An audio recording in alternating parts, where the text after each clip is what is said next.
The kitchens of Ashworth House breathed steam and copper, and the thick, yeasty scent of rising bread. Eleanor Whitfield knelt on the cold flagstones, her fingers raw and pink from scalding water, and scraped a stubborn crust of burnt sugar from the bottom of a silver tureen. Around her, the lower servants moved in their nightly rhythm, a dance of iron pots and linen towels, their voices low as the candles guttered in their wall sconces. She had not always known the geography of grease traps and chimney soot. Once, she had known the geography of the heavens, her father's study on a winter night, a brass telescope pointed through a cracked attic window, and a firmament that opened like a book written in fire. That life belonged to another woman, a ghost who wore her face but not her calloused hands. "Whitfield," the housekeeper's voice cut through the steam. "The fish course is served. Scrub the saucepans before the sauce sets, or there'll be no supper for you." Eleanor said nothing. She pushed a strand of dark hair from her forehead with the back of her wrist and reached for the next pot. The sauce had congealed into a greasy amber slick. She worked with quiet precision, the only dignity left to her, the dignity of a task done well, even when the task was beneath the meanest of her former acquaintances. Upstairs, the Duke of Ashworth was hosting a dinner for 14.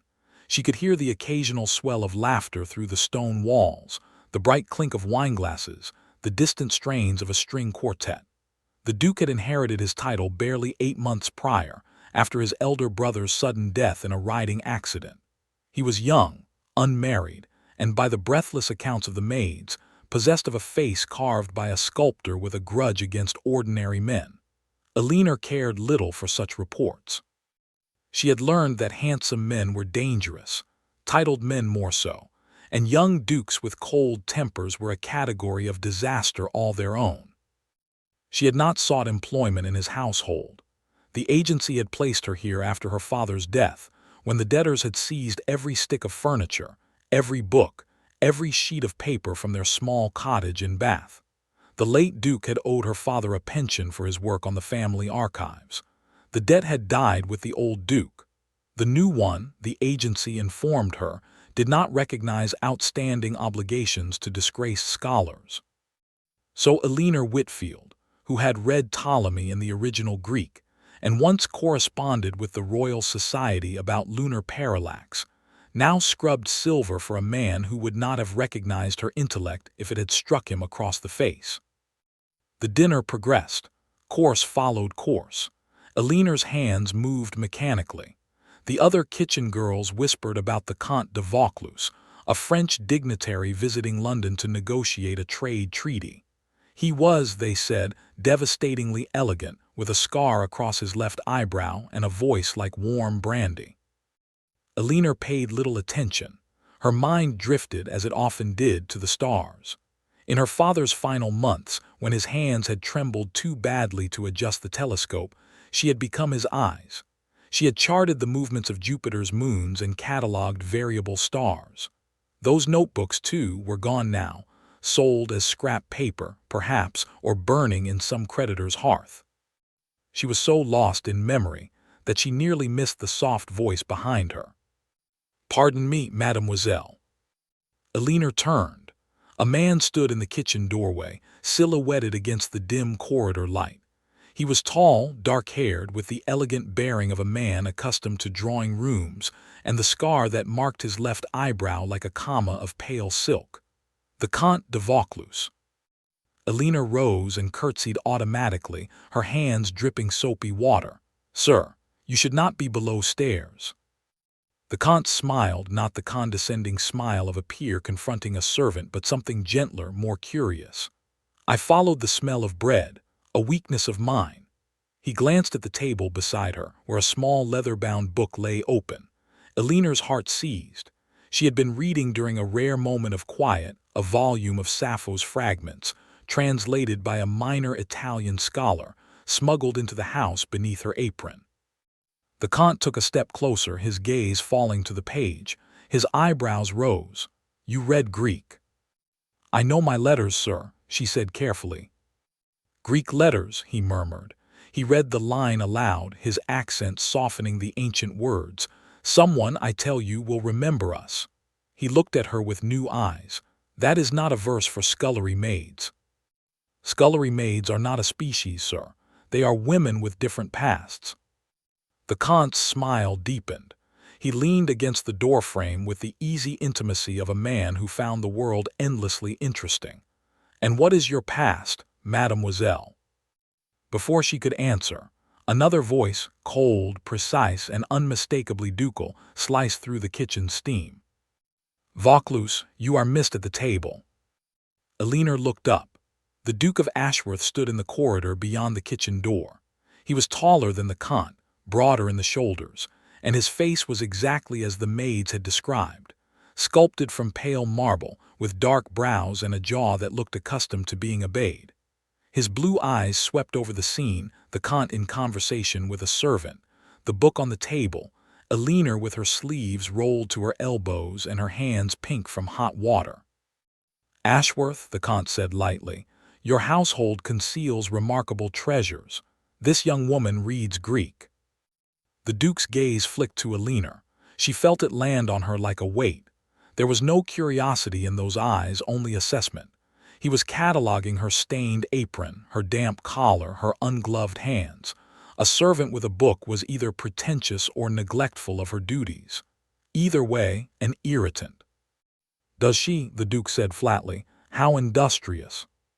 "She speaks 5 languages," the Count added as though discussing the weather. "Greek and Latin, certainly. I suspect French, Italian, and German as well. Am I correct, mademoiselle?"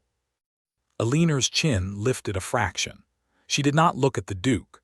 She had learned that men of his station disliked being ignored, but she had also learned that a woman with nothing left could afford small rebellions. "You are correct, sir." The kitchen had gone still.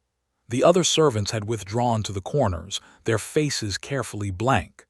The Duke stepped into the room, and the air changed, becoming colder, denser, charged with something Elinor did not care to name.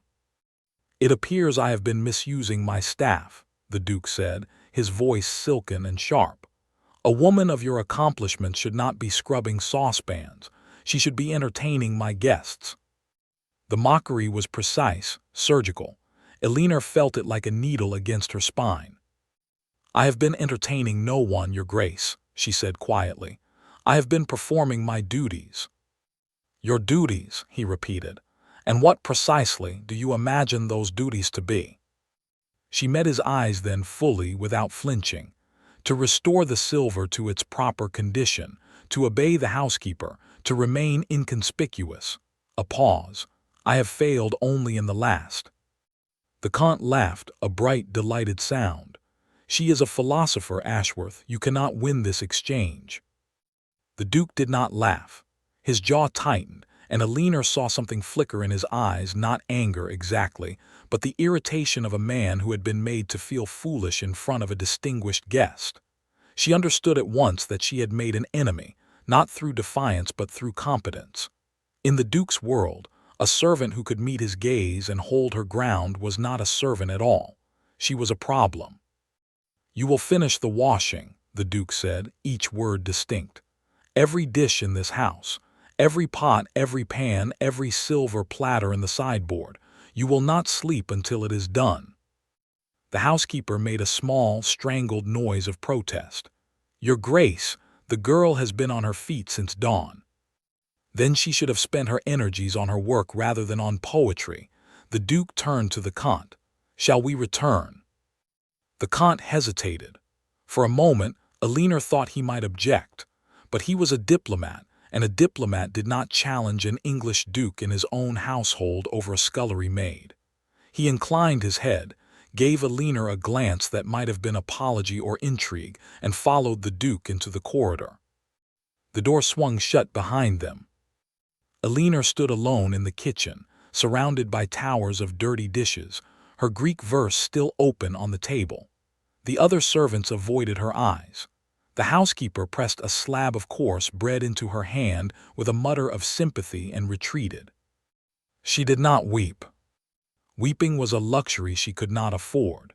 Instead, she rolled down her sleeves, tied her apron tighter, and reached for the next silver platter. But as her hands moved through the scalding water, something new kindled in her chest, not despair, not resignation, but a cold, clear resolve. The Duke of Ashworth had sentenced her to a night of labor because she had dared to be more than he expected. He had mistaken her poverty for obedience, her silence for acceptance. He would learn. Not tonight, not tomorrow perhaps, but Alina Whitfield had spent years charting the slow, patient movements of the stars. She understood that some forces moved invisibly, accumulating power until they could no longer be ignored.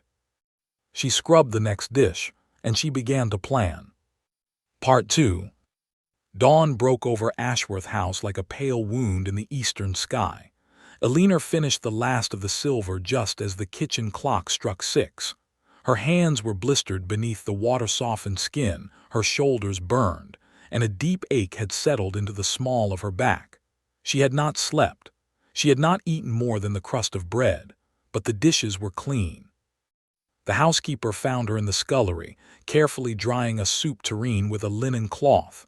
"Go to your pallet," the woman said, not unkindly. "You'll be useless to me if you collapse." Alina nodded and rose. The kitchen was empty now, the fires banked, the morning staff not yet assembled. She moved through the narrow servants' corridors with the careful steps of someone who had learned to inhabit spaces without leaving traces. She shared a small room in the attic with 2 other maids, both of whom were still asleep when she slipped inside. She lay down on her narrow pallet, pulled the thin blanket to her chin, and closed her eyes. Sleep came not as a release but as a falling.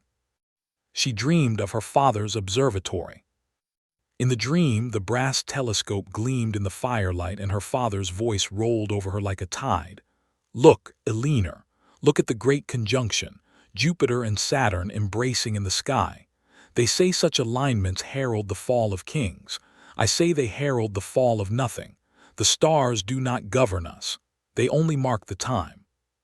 She woke to a hand on her shoulder. "Whitfield, wake up." One of the maids, a freckled girl named Polly, was leaning over her, eyes wide. "There's a gentleman asking for you, in the servants' hall, a French gentleman." Alina sat up, her head pounding. "The Count."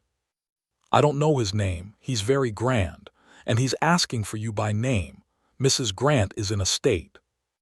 Alina dressed quickly, smoothing her hair as best she could, and made her way to the servants' hall. The Comte de Vaucluse stood by the window, examining a row of copper pots as though they were museum pieces. He wore a dark blue coat with silver buttons and carried his hat under his arm. When he saw her, his face lit with that same warm, curious smile. "Mademoiselle Whitfield, you survived the night." "I am difficult to dispose of, sir." "I never doubted it." He gestured to a chair. "Sit, please. You look as though you have not slept." "I have not." He said nothing for a moment, simply studying her. Then he reached into his coat and withdrew a folded paper, sealed with red wax. "I am returning to Vienna next month.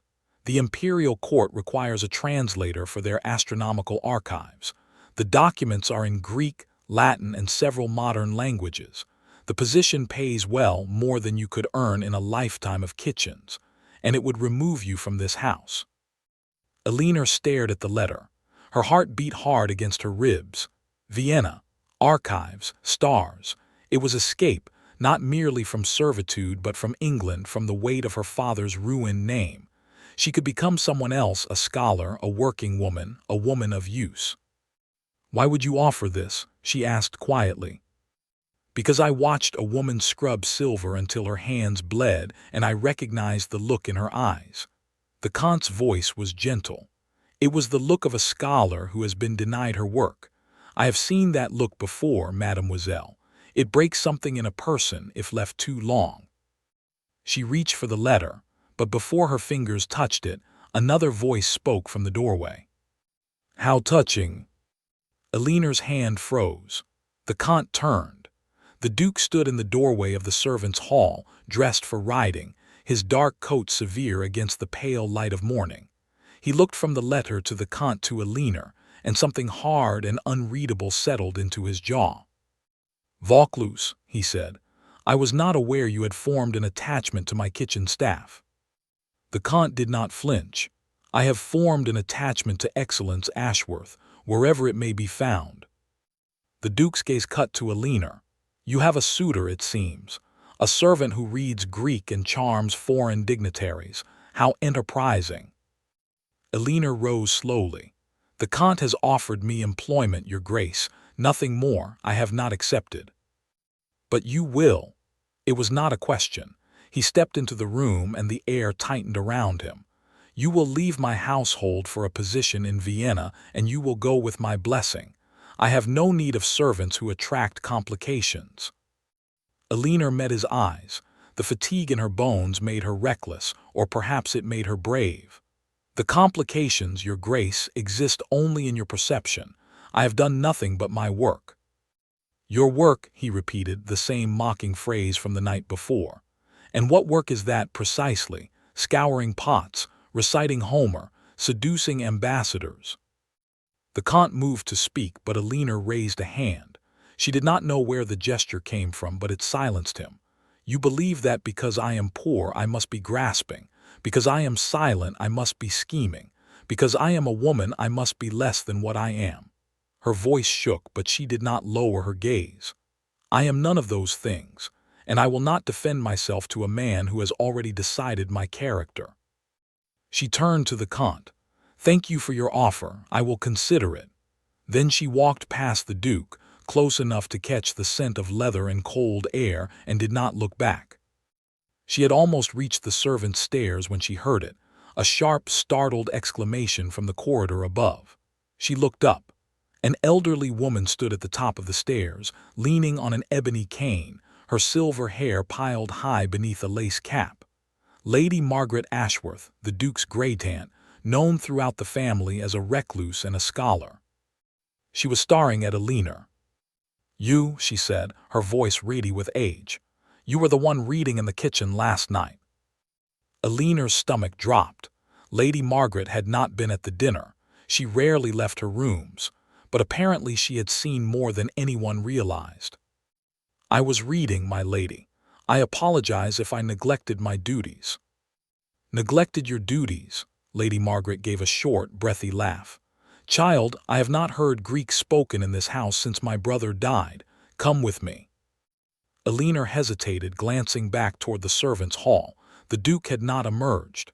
"My lady, I have duties." "Your duties have changed." Lady Margaret's eyes were sharp as a winter sky. "You will attend me in my chambers, and bring your book." Part 3. Lady Margaret's chambers occupied the north tower of Ashworth House, a circular room lined with books from floor to ceiling. A great telescope stood in the south window, aimed at the afternoon sky, and the air smelled of old leather and the faint mineral bite of brass polish. Alina stood on the threshold, still wearing her servant's dress, and felt something tight in her chest begin, dangerously, to ease. The old woman settled into a wingback chair and studied her. "Sit," she said, gesturing to a stool. Alina sat. "My nephew is a fool," Lady Margaret announced. "He inherited a house, a title, and a library that would make Cambridge weep, and he concerns himself with race-horses and parliamentary votes. He has no use for scholarship.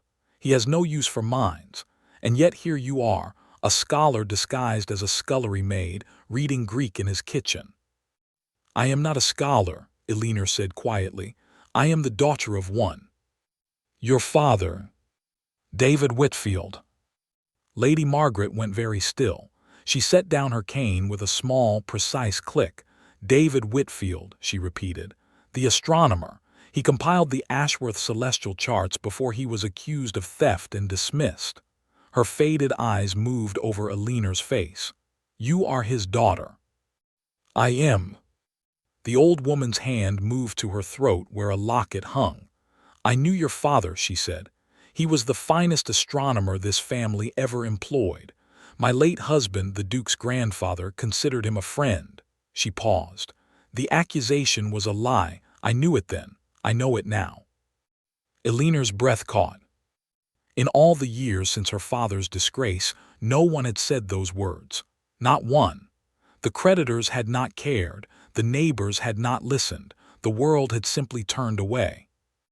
"My father died believing no one would ever clear his name," she said, her voice barely above a whisper.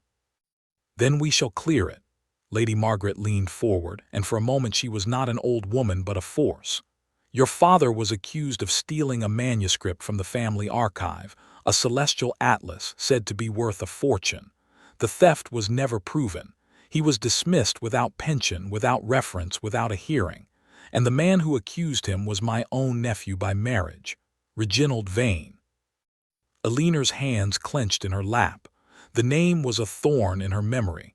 Her father had spoken of Vane only once near the end. "He wanted my work. I would not sell it, so he destroyed me." "I will not rest until his name is restored," Lady Margaret continued. "But I am old, and the law requires evidence, not conviction. We must find proof that Vane made the accusation falsely, and we must do so before the Duke learns of my interest and puts a stop to it." "The Duke would oppose justice?" Eleanor asked. "The Duke does not know what justice is," the old woman said dryly.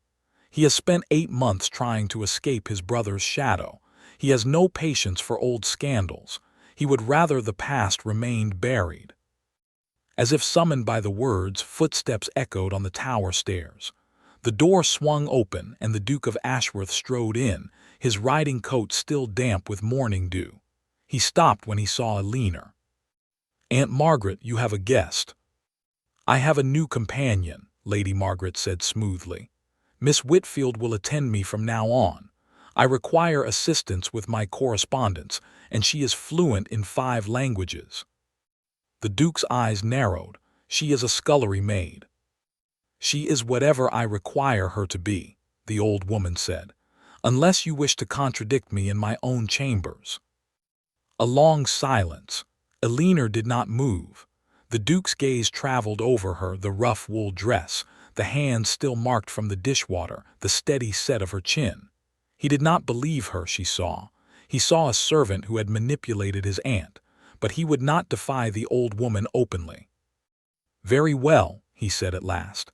"Miss Whitfield will serve as your companion, but she will also continue her other duties." A cold pause.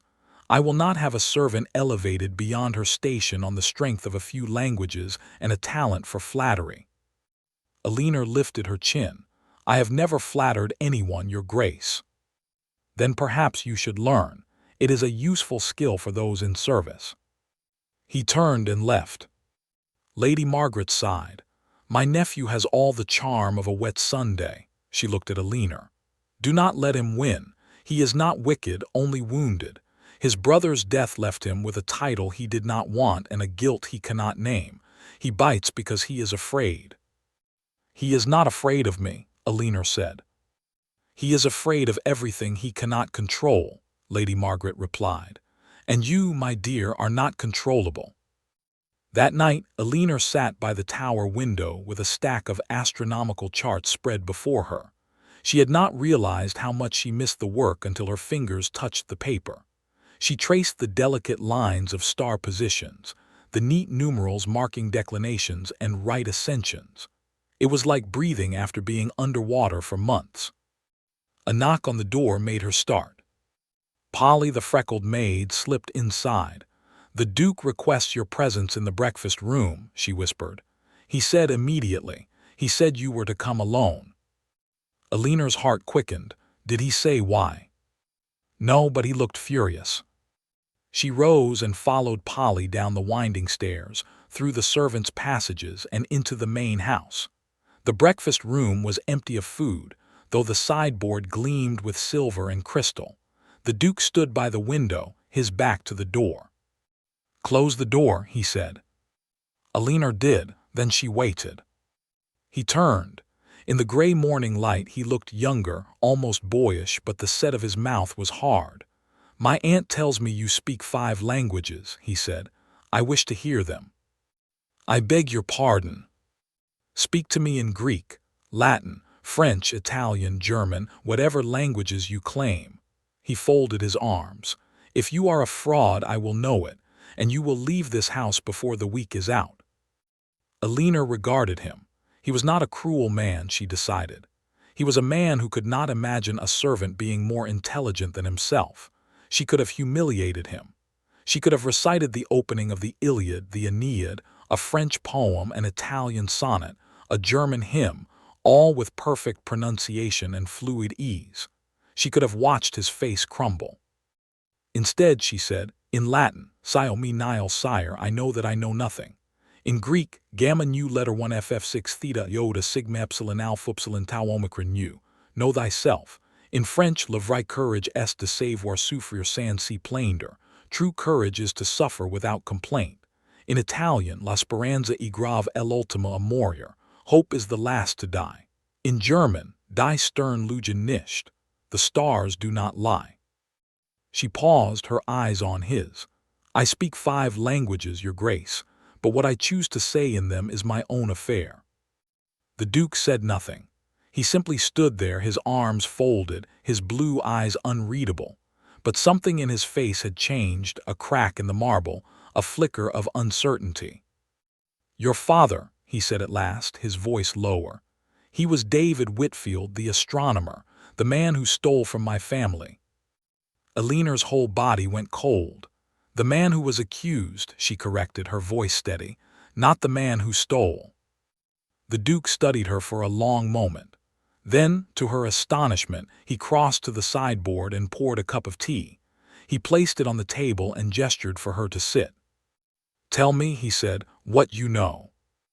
And Alina, for the first time in years, began to speak the truth. Part 4.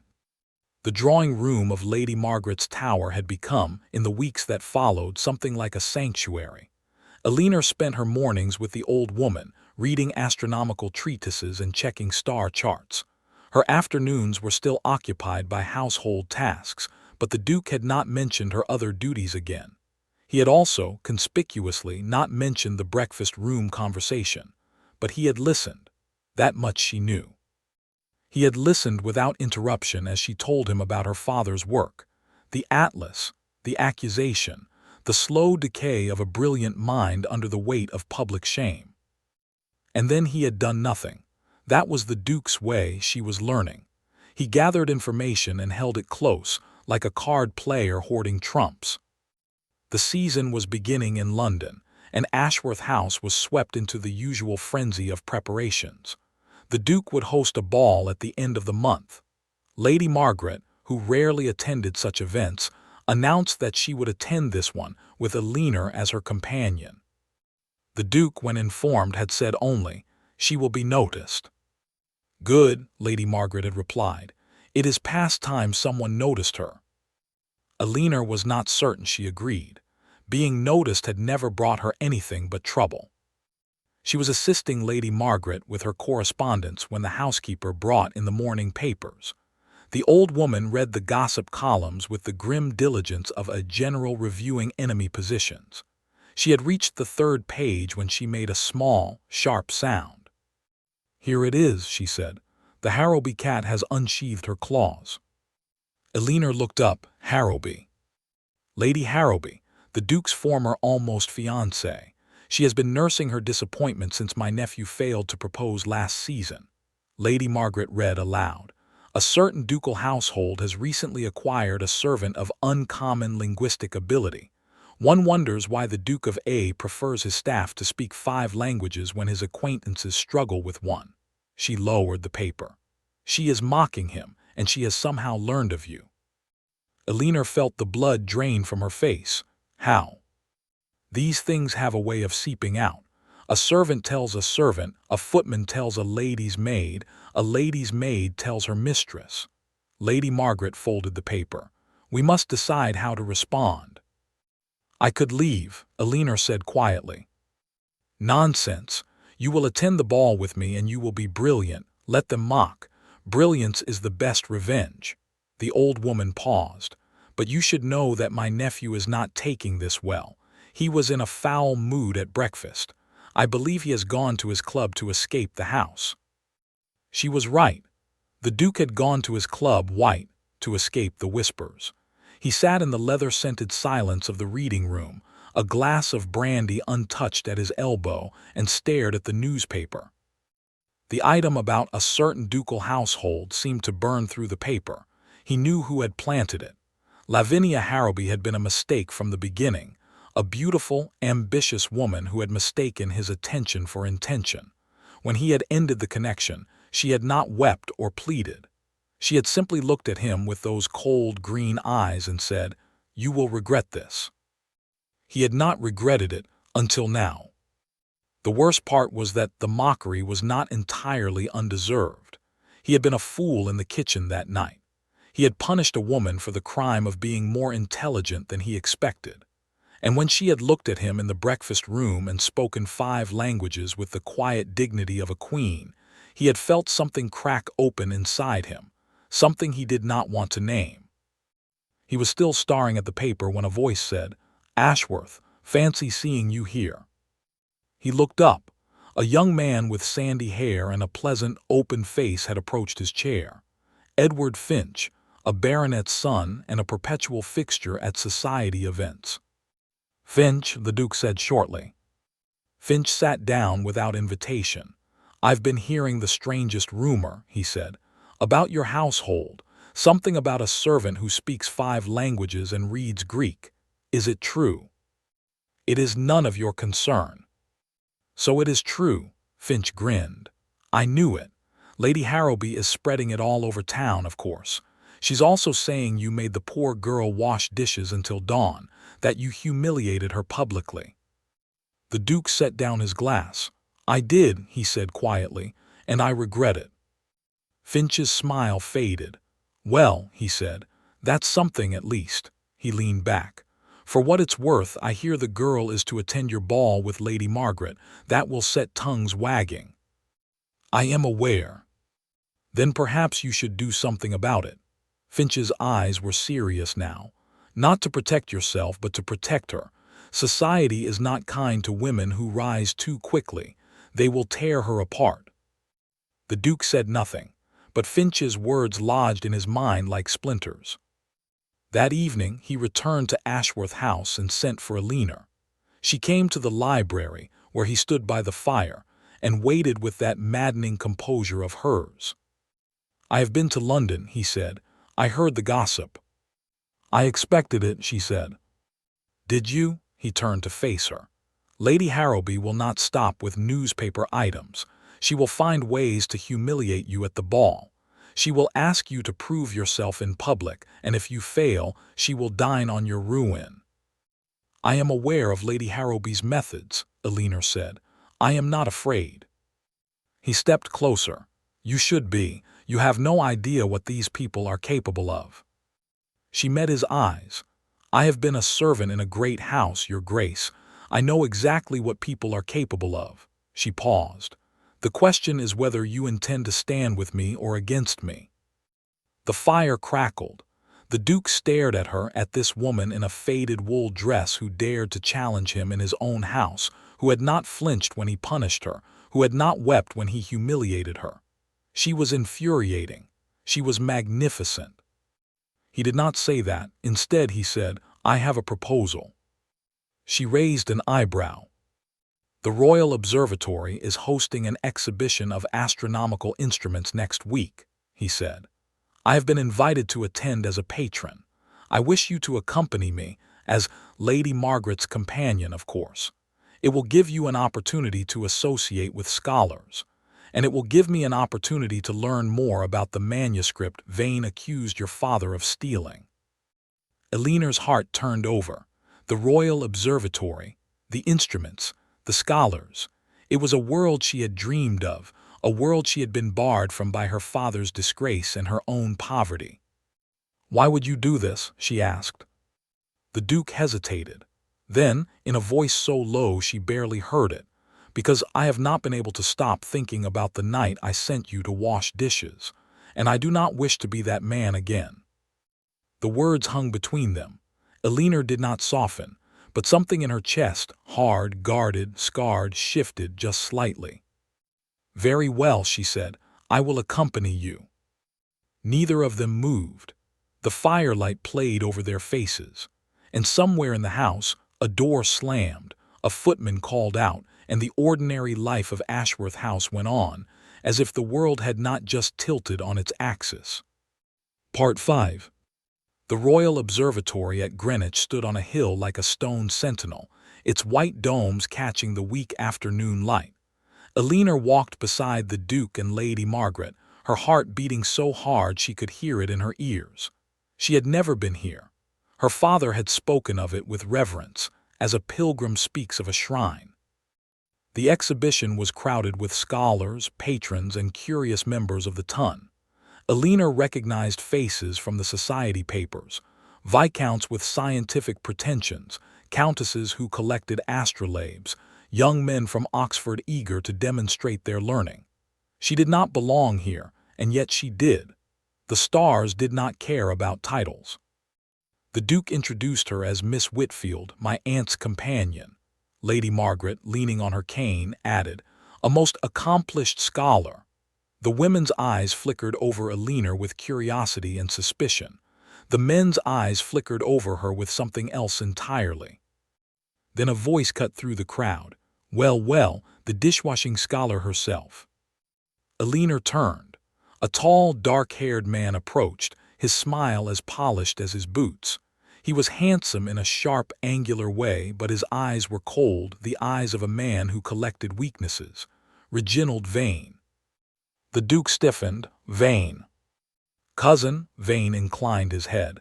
"I did not expect to see you here. You were never one for intellectual pursuits." His gaze slid to Eleanor. "And this must be the famous Miss Whitfield, the servant who reads Greek." He smiled. "How charming." Eleanor felt Lady Margaret's hand tighten on her arm. She lifted her chin. "I am not a servant, Mr. Vane. I am a scholar." "Forgive me." Vane's smile did not waver. "A scholar? How could I forget? Your father was also a scholar, was he not? David Whitfield, a man of great learning and, if I recall correctly, questionable integrity." The noise of the exhibition seemed to recede. Eleanor's blood turned to ice. She felt the stares of the other guests, the sudden silence of the crowd around them. But before she could respond, the Duke stepped forward. His hand closed around Vane's arm just above the elbow. "I think," he said quietly, "that you and I should speak privately." Vane's smile flickered. "Of course, cousin." They moved away toward the far end of the room. Eleanor stood frozen, her face burning. Lady Margaret steered her toward a display of nautical instruments, her grip firm. "Do not let him see you bleed," the old woman murmured. "He feeds on it." Eleanor nodded, her jaw tight. She would not bleed. She would not give Reginald Vane the satisfaction. But the words had done their damage. Questionable integrity. Her father's legacy reduced to a sneer. Across the room, the Duke had backed Vane against a window and was speaking in a low, rapid voice. Eleanor could not hear the words, but she saw Vane's face change from amusement to something darker, more dangerous. He said something to the Duke, his lips curling. Then he straightened his coat and walked away. The Duke stood by the window for a long moment, his back to the room. Then he returned to Eleanor and his aunt. "We are leaving," he said. "What did he say?" Lady Margaret demanded. "Not here." The carriage ride back to Ashworth House was silent. Eleanor watched the Duke from across the carriage, noting the tight set of his jaw, the way his fingers drummed against his knee. He was angry not at Vane alone, she sensed, but at himself. When they reached the house, he dismissed the footman and led Eleanor and Lady Margaret to the library. The fire had been lit. The curtains were drawn. He poured 3 glasses of sherry with hands that were not quite steady. "Vane is leaving England," he said at last. "He has been invited to a house party at Harrowby Hall next month, Lady Harrowby's family estate." Eleanor frowned. "Why would he tell you that?" "Because he wants me to follow him." The Duke set down his glass. "He has the atlas, the real one, the one your father was accused of stealing. He offered to sell it to me." Eleanor's heart lurched. "The atlas exists." "It exists." Vane stole it years ago, then accused your father of the theft to cover his tracks. He forged a letter in my grandfather's hand, claiming the atlas was a fraud, that your father had been hired to authenticate it and had instead forged it. The forgery was never examined by an expert. The late Duke took Vane's word. Lady Margaret made a small, strangled sound. Reginald always was a viper, but I did not think him capable of this. He is capable of worse, the Duke said. He means to sell the atlas to a foreign collector at the house party, a Prussian nobleman with a taste for rare manuscripts. If the atlas leaves England, we will never prove your father's innocence. Elinor stood motionless, her hands clasped before her. The atlas, the key to everything. Her father had spent his last years trying to recover that book, trying to prove his innocence, trying to rebuild a reputation that had been shattered by a lie. And now it was within reach. "What do you propose?" she asked. The Duke turned to face her. "We infiltrate the house party," he said. "You will attend as my distant cousin, a brilliant astronomer from the continent. Lady Margaret will accompany you as chaperone. I will attend as myself. And together we will recover the atlas before Vane can sell it." Elinor stared at him. "You are asking me to deceive an entire house party, to walk into the home of the woman who publicly mocks me, to pretend to be something I am not." "I am asking you to clear your father's name," the Duke said. His blue eyes were steady on hers. "I am asking you to help me set right a wrong that my family committed, and I am asking you to trust me." The word hung in the air between them. Trust. She had trusted so few people in her life. Her father had trusted the wrong people. She had learned early that trust was a luxury for those who could afford to lose. And yet. She thought of the night he had sent her to wash dishes, and the morning he had listened to her speak 5 languages, and the moment he had defended her to Vane in the crowded exhibition hall. He was not the man she had believed him to be. He was something more complicated, something more human. "I will do it," she said quietly, "not because I trust you, but because my father deserves justice." The Duke nodded. "Then we begin tomorrow." But as they left the library, Elinor could not shake the feeling that she had just made a pact with the devil, and that the devil, in this case, had the most disconcertingly blue eyes she had ever seen. Part 6. Harrowby Hall was a sprawling estate in Kent, all turrets and ivy and long, echoing corridors that smelled of wax and lilies. Elinor arrived with Lady Margaret and the Duke in the late afternoon, her heart a drumbeat in her chest. She wore a gown of deep blue silk, borrowed from the Duke's late mother's wardrobe, altered in haste by the household seamstress, and her dark hair was dressed simply. She looked, she thought with grim satisfaction, like a scholar, not like a scullery maid. Lady Harrowby greeted them in the great hall. She was a striking woman with auburn hair and a smile that never quite reached her eyes. Her gaze swept over Elinor with the precision of a blade. "Miss Whitfield," she said, "how delightful to meet you at last. I have heard so much about you." Elinor curtsied. "I hope only good things, my lady." "Oh, the very best." Lady Harrowby's smile widened. "You speak 5 languages, I'm told, and read the stars. How unusual." "The stars are not unusual," Elinor said evenly. "They are always there, whether we read them or not."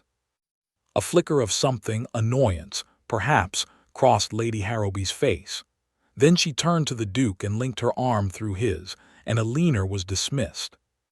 The house party was a constellation of the ton's brightest and most venomous stars. There were card games in the evening, rides in the afternoon, and gossip at every hour.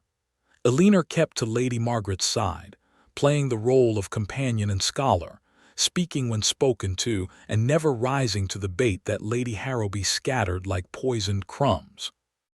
Reginald Vane watched her from across the room. He did not approach, but his eyes followed her, cold and calculating. And somewhere in the house the atlas sat waiting.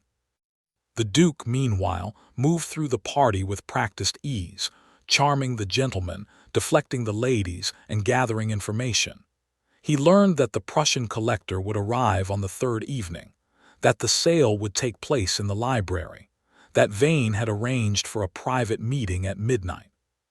On the second evening, Eleanor found herself cornered by Lady Harrowby in the conservatory. "Miss Whitfield," the woman said, her voice honeyed, "I wonder if you would indulge us. We are planning a small entertainment tomorrow night, a gathering of the brightest minds at the party. The gentlemen wish to discuss astronomy. I told them you would be delighted to participate." Eleanor felt the trap closing. "I would be honored, my lady." "Good," Lady Harrowby smiled. "I am certain you will be fascinating. After all, it is not every day one meets a servant who reads the stars." The word hit like a slap. Eleanor felt the blood rush to her face, but she did not flinch. "No," she said quietly, "it is not every day." She turned and left before Lady Harrowby could see the damage. That night she stood at her window and looked up at the sky. The stars were clear over Kent, sharp and cold and indifferent. Her father had taught her to find her way by those stars. Now she needed them to guide her through a different kind of wilderness. A soft knock on the door. She opened it. The Duke stood in the corridor, his face shadowed. "May I come in?" he asked. She hesitated, then stepped aside. He entered, closing the door behind him. They stood in the darkness, the only light the moonlight through the window. "I have learned the details of the sale," he said. "Tomorrow night, midnight, in the library, the Prussian will arrive by the south entrance. Vane will bring the atlas. I will be waiting.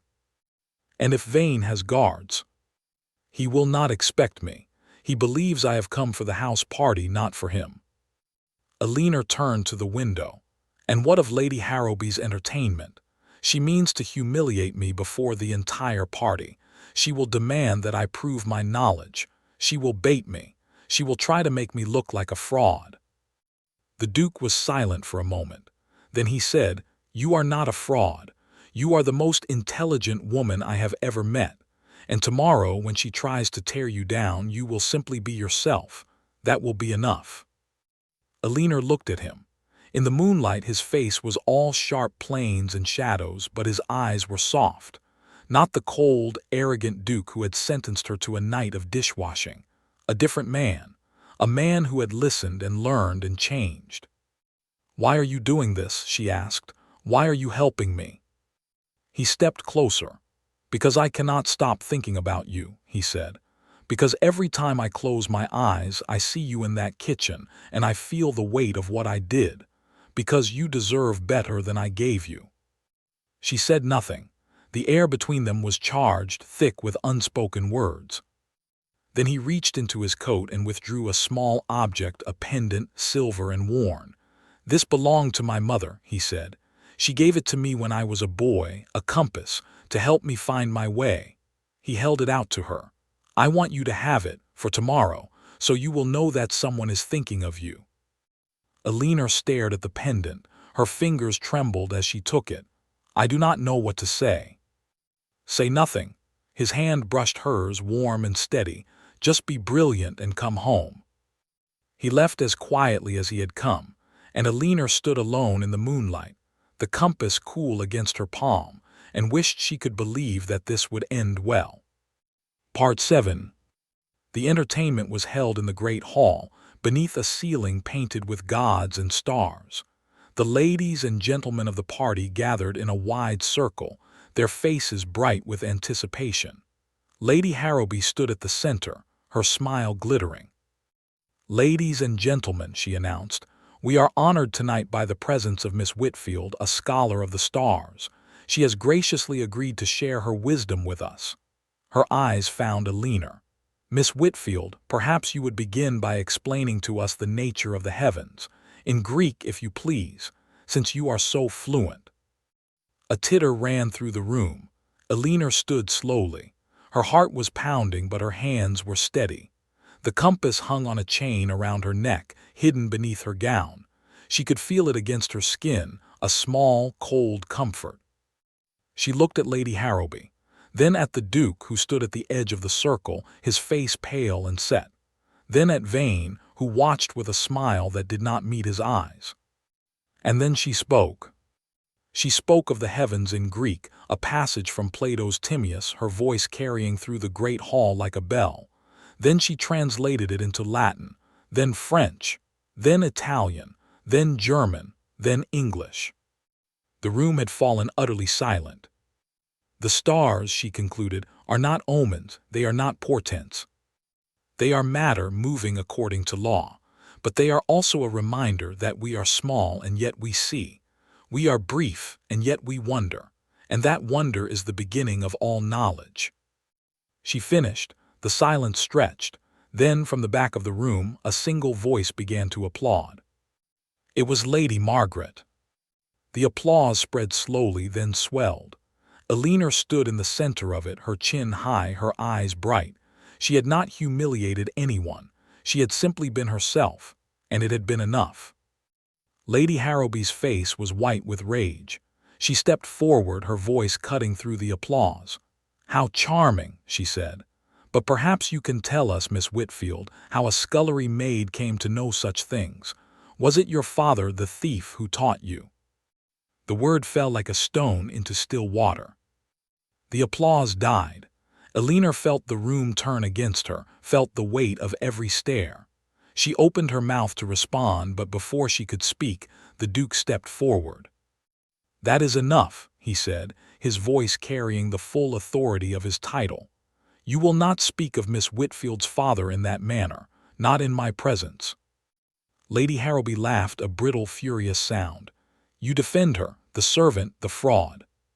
"She is not a fraud." The Duke moved to Eleanor's side. "She is the daughter of a brilliant man who was destroyed by a lie, and tonight I intend to prove it." He turned to the assembled guests. "There is a thief among us, Reginald Vane." His gaze found Vane in the crowd. "He stole a celestial atlas from my family's archive years ago. He accused David Whitfield of the crime, and tonight he intends to sell the stolen manuscript to a foreign buyer in this very house." A murmur rippled through the crowd. Vane's face went gray. "You are mad," he said. "You have no proof." The Duke smiled, a thin, dangerous smile. "I have the atlas," he said. He reached into his coat and withdrew a heavy, leather-bound book. Eleanor's breath caught. The atlas, the real atlas, her father's life's work, the object of his ruin. The Duke had recovered it. "I found it in Vane's rooms an hour ago," the Duke continued, "along with a forged letter written in Vane's own hand, in which he admits to the theft and names David Whitfield as his scapegoat." Vane lunged forward, but two footmen were already moving. They seized him by the arms, his face contorted with rage and terror. "You cannot prove it. The letter is a forgery." "It is your hand," the Duke said, "and there are witnesses. Lady Margaret has seen the original accusation. The Royal Society has agreed to examine both documents. Your career, cousin, is over." Vane was dragged from the room, his protests echoing off the painted ceiling. The guests stood in stunned silence. Lady Harrowby stared at the Duke as though she had never seen him before. And Eleanor stood at the center of it all, her father's name finally spoken in triumph rather than shame. Later, when the house had settled into a restless sleep, she stood in the library and touched the atlas. The pages were old and thin, covered in her father's handwriting. She had not cried in years, but she wept then for him, for herself, for all the years that had been stolen. The Duke found her there, alone in the candlelight. "I am sorry," he said quietly, "for everything." She looked up at him. Her face was wet, but her eyes were clear. "You gave me back his name." "I gave you back nothing you did not already deserve." He paused. "I have been thinking about Vienna, the Count's offer." Eleanor's heart stilled. "What about it?" "I do not wish you to go," he said. His voice was low, rough. "I wish you to stay, not as a servant, not as a companion, as," he stopped, "as the mistress of Ashworth House, as my wife." The words hung in the air like stars in a winter sky. Eleanor looked at him for a long moment. "You would marry a scullery maid?" she asked quietly. He stepped closer.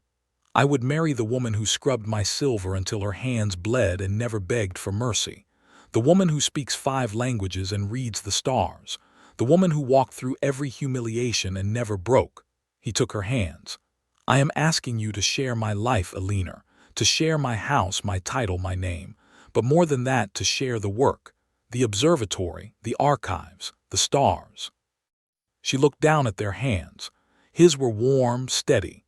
The same hands that had once sentenced her to a night of labor now held hers with desperate tenderness. I will not be owned, she said. I will not be hidden. I would not ask it. And I will not stop being a scholar. His smile was slow and real. I would not want you to stop. The house would become unbearable if you did. She laughed, a small, broken sound that was half a sob. Then yes, she said, I will stay. I will marry you, but only if you promise me one thing. Anything. She looked at him, and her eyes were bright with unshed tears. That you will never again send a woman to wash dishes for the crime of being brilliant. He bent his head, his forehead touching hers. I promise, he murmured. I will spend the rest of my life ensuring that no one in my household is punished for being extraordinary, starting with you. They stood there in the candle-lit library, the atlas open on the table between them.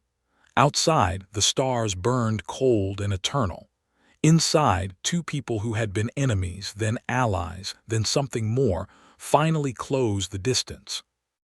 And in the quiet of that room, the Duke of Ashworth kissed Alina Whitfield, not as a servant, not as a scholar, but as an equal.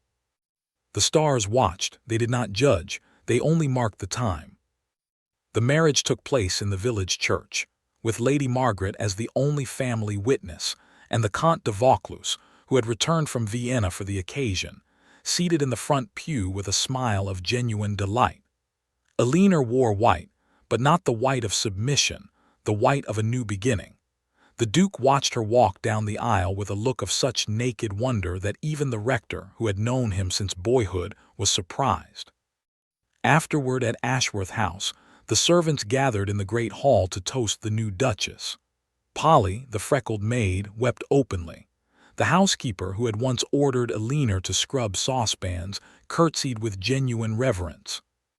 And when the last guests had gone, the Duke led his bride not to the grand bedchamber but to the tower, where a new telescope stood in the south window, a gift from the Royal Society, commissioned by the Comte, in honor of the woman who had restored her father's name and in doing so restored something else, the possibility that a mind could transcend the circumstances of its birth. Alina looked through the telescope at the night sky. The Duke stood behind her, his hands on her shoulders. What do you see? He asked. She smiled. Jupiter, she said, and his moons. Is that significant? She turned to look at him. My father once told me that the stars do not govern us, they only mark the time. She paused. But he also told me that when Jupiter and Saturn embrace in the sky, the world changes. The Duke leaned down, his lips brushing her ear. The world changed the moment I found you in my kitchen, he said. I just did not know it yet. She laughed, soft and full of light. Then perhaps the stars did not mark this time. Perhaps you did. And in the observatory tower, beneath a sky bright with burning worlds, the Duke of Ashworth kissed his Duchess, and neither of them looked back.